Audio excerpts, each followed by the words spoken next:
My guest today on Dolphin Tales is Laura Der Hopkins. She's the Associate Athletic Director for External Engagement. And we're going to talk a little bit about money and fundraising today. How does that sound, Laura?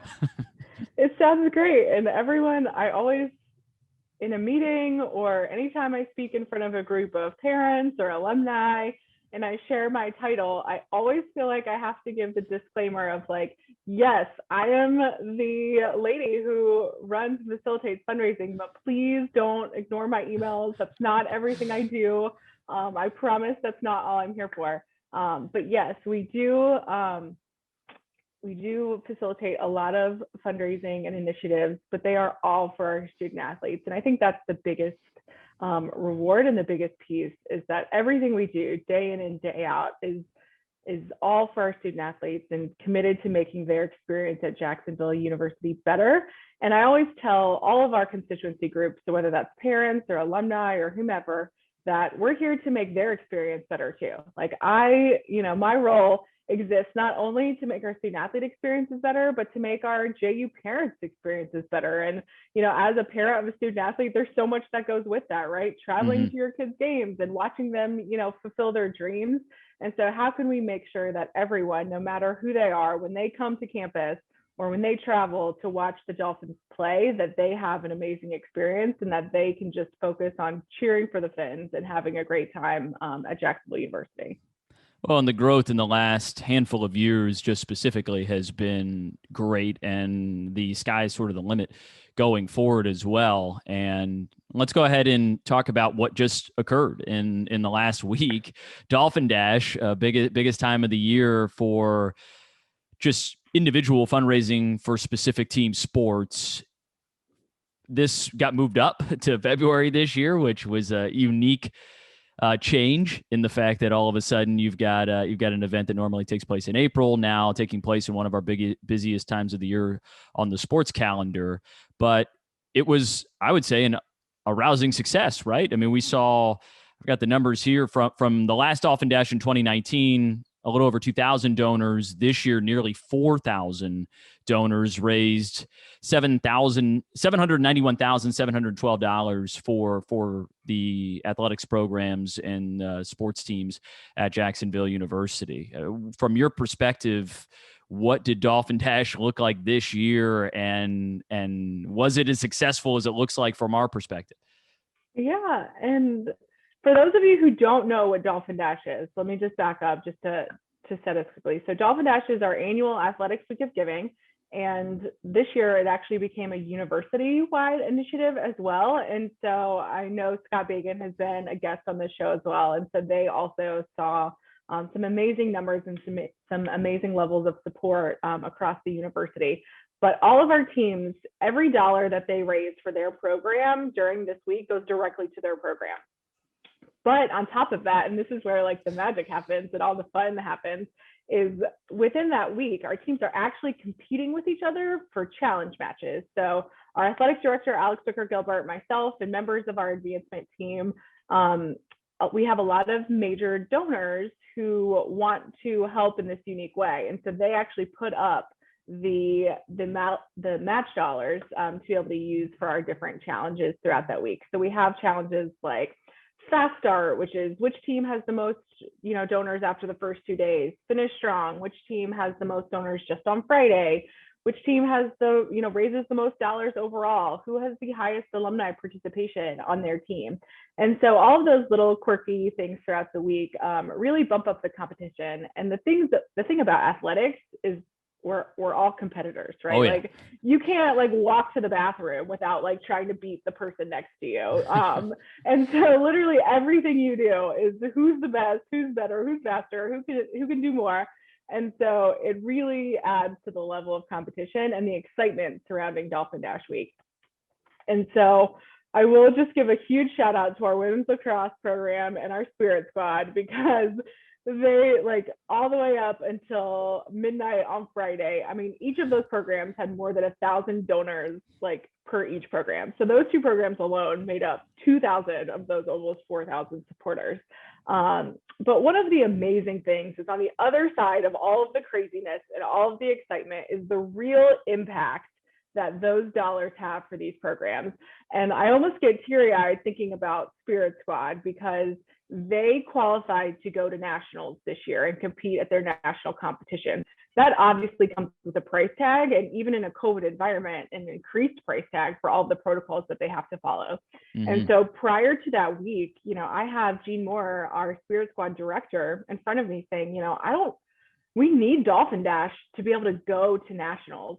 And so at the end of that week, I see just his entire team, both the cheerleading squad and our dance team, like in tears because they're so excited that they raised enough money and they had enough support that week and enough people believed in them that they now get to go to nationals. And so I literally, I have goosebumps thinking about it because that's what we're talking about here is teams that are able to do amazing things and give their student athletes amazing experiences because of the level of support from this one week, 7 days, 5 days, just the work week, 5 days of support means that these young women have a chance to go compete at nationals. And that right there is just why we do Dolphin Dash every year.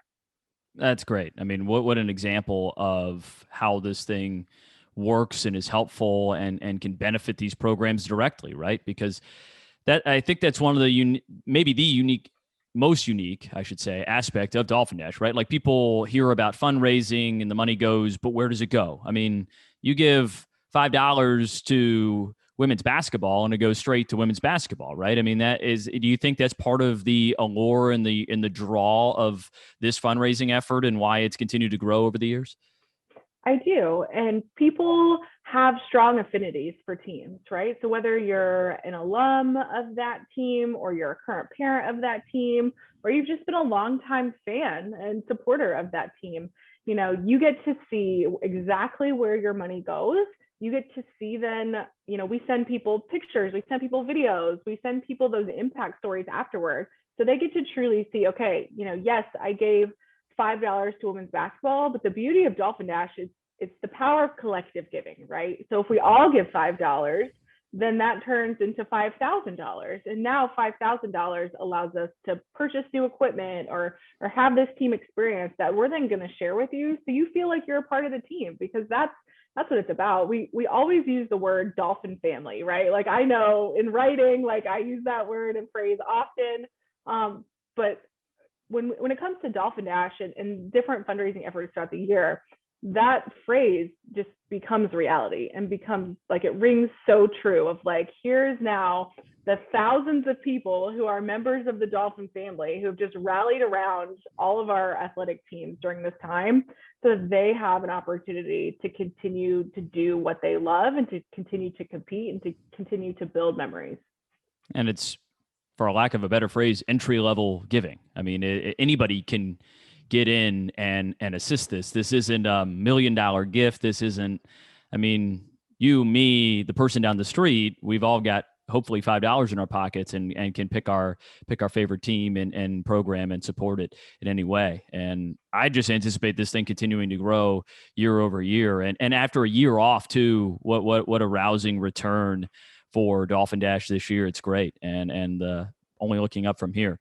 What about this last year? Because last time we talked on this program, we were heading into the JU Strong initiative. What a different landscape we were staring at. We were stuck in our homes in a way that we haven't been, fortunately, as of late. We were looking down the barrel of uncertainty as opposed to maybe hope being a better term now. What has it been like trying to continue to fundraise, keep things going in a positive direction for programs and the athletic department and the school in this past year, in which for a lot of people, donating money is the furthest thing from their mind in this past 12 months? Yeah. And when we talked last, we were really pausing a lot of fundraising efforts across the university, right? So we facilitated the JU Strong campaign, and that was a university-wide effort led, top down by President Cost and all of our senior vice presidents to really, how do we just keep the university doors open for these students, moving into the next, 8-9 months. And at that time, we had no idea where this thing was going to go or how the pandemic would look or any of the repercussions of it, months later. And so it was really awesome to see at that time, though, just people, like you said, it was uncertainty, all of our bank accounts were looking at them of like, what's going to happen? But there were people who were so selfless and so giving to be able to make sure that students didn't know if they were going to be able to go home. Students didn't know, students were facing all these challenges. And you think about an 18 to 22-year-old facing these challenges, like how scary is that, right? This is a formative time in your life.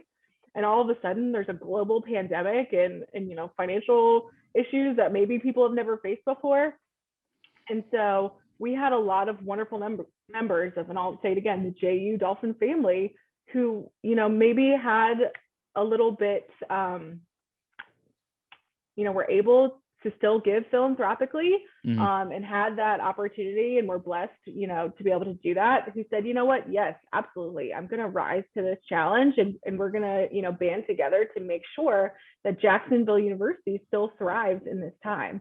And so from that perspective, the JU Strong campaign was overwhelmingly successful. We were able to continue to operate, to continue to provide, college experience for students. And JU as a whole was, stewarded those resources very responsibly, right? That was our commitment, was if people were going to be so giving and so generous and provide, wonderful levels of support for the university and the athletics department, we were going to make sure that we were going to steward that appropriately. And so we practiced, and you've had guest after guest talk about how we've practiced social responsibility, and we've put all these protocols in place to be able to, not just waste away all of the resources that we've been given over the past year. And so it's definitely, unique time, unprecedented time, all of those buzzwords that we've heard over and over again, they absolutely apply to fundraising and engagement. But I will say that it just made us think a little bit more about, okay, what is the best use for these resources, right? And as an athletics department, as sports specific programs, a lot of expenses got halted over this past year, right? There's a recruiting dead period that's been, infinite, it seems. And so coaches aren't going on the road and things like that. And so maybe they have a little bit more resources right now, but how are they being mindful, and how are they, saving those away, because we don't know what's going to happen down the road, and how are we using those to enhance the student athlete experience while these kids are here? So maybe, we're not focused on, this facility or that facility, but we're focused on this facility or this facility that makes a direct impact to the student athletes who are here. And I know over the summer, we were able to renovate the field house to be able to provide a new weight room and a new facility right there, because those were small enhancements that we were able to do to give kids excitement to come back to campus. And it's something that they use day in and day out. And so how are we looking at the resources we have? How can we apply them to things that impact the student experience day in and day out? And how can we continue, like I said, to steward, any resources that we're given and any philanthropy that people choose to support us with? How are we being responsible, and how are we making sure that it directly impacts student athletes in everything that we do? And while the big new shiny building is what gets the press, it's so much more than that. There's so many different ways that we have seen over the years, whether that would be the enhancement of the student athlete services department, or like you just brought up, the expansion of the weight room in the training center in the field house, and enhanced locker room facilities and office facilities. I mean, those things, they're not necessarily the sexiest, right? But they are some of the most practical ways to enhance that student athlete experience on a day in, day out basis, and help as many different groups of teams as possible. And like you said, the building, the exterior is the big shiny piece, but what becomes true of the inside of those buildings is those become, the homes for our student athletes, right? And the Rock Lacrosse Center, made possible by many wonderful supporters of our lacrosse programs, including the Rock family, who I could go on and on about how generous and how excited and enthused and bought in they are to what we're doing. But if what we couldn't have predicted when that building opened was the direct impact on our student athletes, right? And so you walk in there on any given day, and there are student athletes doing their homework or talking or meeting with their coaches. And that's truly where, the magic happens, right? Years from now, I was a student athlete. I played volleyball at Marshall. Many of you know that. And I don't necessarily remember every single win and loss, right? Like you remember the big ones and the championships and things like that. But what you remember and what you take away from that college experience is the time you spent with your teammates and the relationships that you built. And so that's what these buildings are, right? Like the weight room and the training facility. I remember very vividly, like doing, gruesome workouts with my teammates. But now we all look back on it and laugh and think about those shared times we had together. And so that's what these buildings do. They house memories, and they're there to be able to build memories for our student athletes. And so I think that's why we come to work every day, right? That's why we do what we do, is to be able to create those opportunities for them. Okay, looking ahead, an exciting initiative launching, or maybe relaunching would be the better term, JAX Backers, underway officially as of Tuesday night. For those that have maybe heard the term JUAA over the years, this is a new form of this. It's not just a rebranding. It's kind of a complete overhaul in certain ways, right? It's not just a trendy name, but what does this group, which is essentially operating as an advisory committee to the athletic department in a variety of facets, what is the intended goal of JAX Backers as you all get this thing off the ground here over the course of the next couple of months? Yeah, thank you. I'll start by saying last year when we celebrated the 50th anniversary of the 1970 team, and you're probably like, where is she going with this? But all of the conversations and storytelling that we had surrounding the 50th, it was so incredibly powerful to hear people retell what their experience was being in Jacksonville in 1970 when Jacksonville University was at this peak of prominence, right? And I mean, just like people talking about, being a kid and coming to games and looking at, Artis Gilmore and Pembroke Burroughs as, childhood heroes, and just the transformational impact that singular event had on not only the university, but had for the city of Jacksonville. And so while, in the current college landscape, maybe we never make it back to the national championship game, but what happens when you go compete at the national level and then, the NCAA tournament and March Madness and all these different things. And so we as a university, and I know we as a city, want to get back to that, right? So we always talk about how it's the mirror and the bridge. And so we looked back and we celebrated, this amazing event that happened 50 years ago in our history. But now, how do we take that and just look forward and take that bridge forward? And how do we propel ourselves into that national level of prominence again as an institution? And so when we looked around to build this advisory council, as you talked about, this is the group that's really going to get this done, right? This is the group that is in our corner. We all, I have a 10-month-old child, and we talked about him the last time I was expecting him at that time, right? But the phrase when you have a child is it takes a village, right? Like it takes a village to raise a child. Well, that phrase is, absolutely true. When you're talking about building a prominent athletics department, it truly takes a village of people. And so, and we talk about Dolphin Dash, our village extends to thousands of people, but you really want a core group of individuals who are, made up of program alumni, former coaches. We've got NBA veterans and different people who are just have so much experience and so much expertise that Alex and I are able to talk with them about how do we get this done, and who might that we can bring to the table or bring in on this. And so we are, opening the hood for these folks of like, this is the nitty gritty of the athletics department. This is why we make the hard decisions that we do. This is what it takes to be successful. But we all have this shared passion and shared goal. How do we bring national prominence back to Jacksonville University, and what impact can that have for the city of Jacksonville? And so it's just so incredibly exciting. We had our first meeting yesterday.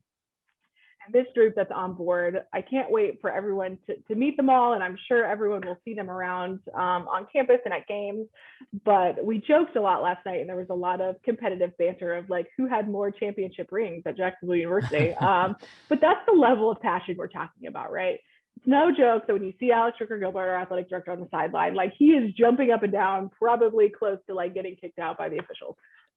But as we went down, Yes. But as we looked down this list of people, every single one of these folks on JAX Backers would do the exact same thing if they were at a game, right? They are the ones in the stands or down low, just also screaming, yelling, cheering, but they bring that same level of passion to the day after the game when they're talking with their coaches of, hey, how are the players doing? What do the players need? How can we support them better? And so these are just amazing people, men, women, alumni, parents, that just want to band together to move us forward in a way that we've never seen before. And all of our infrastructure is in place, right? Like if we would have rebranded JUAA a few years ago, we wouldn't be positioned for as much success as we are now, right? Like the right people are in place, the right infrastructure is in place. We've built facilities, we're building facilities. And so how can we take all of this really positive momentum and just launch it forward?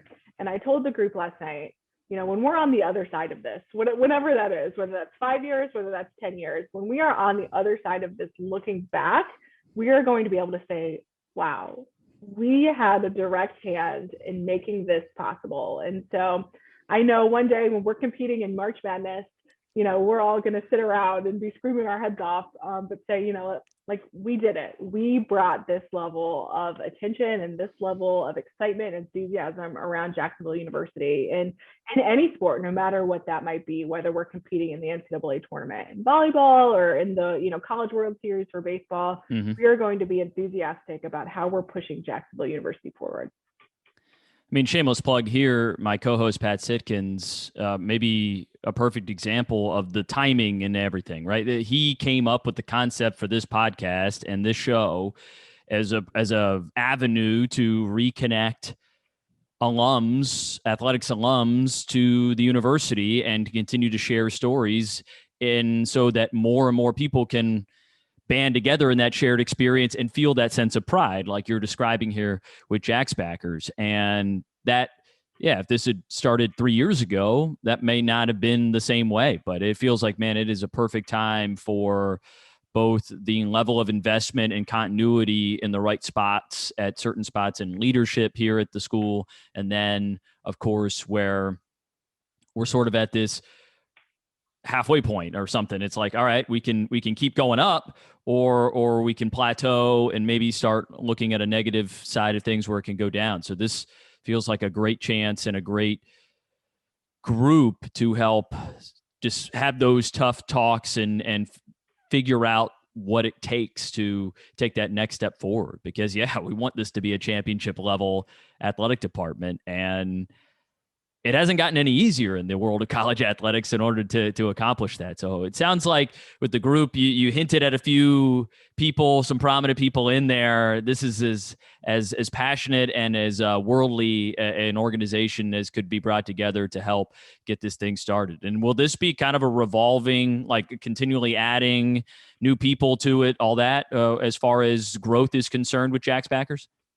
Yeah, absolutely. And this is the beauty of a lot of what we do at Jacksonville, is even though things launch, they continue to evolve. And as a, we'll say smaller institution, we are small but mighty, but that's one of our signature moves, right? Like we pivot with the times and we grow, and we have the ability with the leadership in place to say, you know what, this isn't working, or hey, let's try this, or let's move in this direction. And it's much easier to do when you have an institution like JU as opposed to a larger state institution that's got like 45 boards you have to answer to before you can even do anything. And so for us here at Jacksonville, this thing is starting and we have this core group, but like you said, 2 years down the road, we have someone else join the fold, or someone, life happens and people need to roll off for whatever reason. But the goal is for, our circle to widen.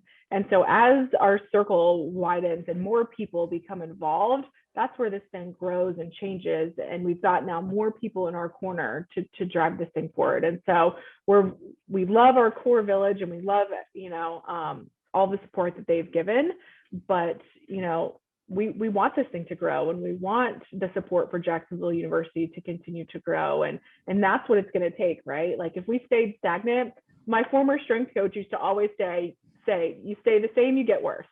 And so if we were just content and staying the same and being like, yeah, we have a great group, like let's just continue to hang out and do some fun things year after year, that's not what this group is about. And that's not what their mentality is. It's all right, let's roll our sleeves up, let's run through the brick wall together. And then how can we, once we run through that first brick wall, right? Like what's next? Who do we need at the table next to meet this next challenge or to help even the landscape a little bit, for our peer institutions.